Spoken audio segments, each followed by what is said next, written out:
bismillahi raxmaan raxiim. Waxaa lagu jiraa waqti gumaysigana waxaa lagu kala baxayaa saxda iyo qaladka. Waxa aynu ognahay in yuhuudigu bil ka hor baabu cadaystayba uu ka twitterka iskale wuxuu ku yiri waxaan doonaynaa ka dhigna sida imaaraadka oo kale iyo sacuudiga oo kale quraanka sida loogu dhigayaa nagu aan xukunno. waa warcad wax ma youtube ku jira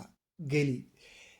waru fiirsada war wadaadada sunnaha oo fadhi ka kaca war wallaahi haddaydan fadhi ka kicin shaki baa gelay ciyaalkiina waxaa isleediin intaa qosashana dumarka muxaadara uga sheekaysaan oo soo noqotaan war wallaahi waxaa gelaya shaki ciyaalkiina maanta sacuudiga waxaa lagu leeyahay intaasoo dhan baa ayaa muxuu ilaahay aan aaminsanayn imaaraadka sidoo kale waar ku fiirsada waar ka kaca waar xaqa ka hadla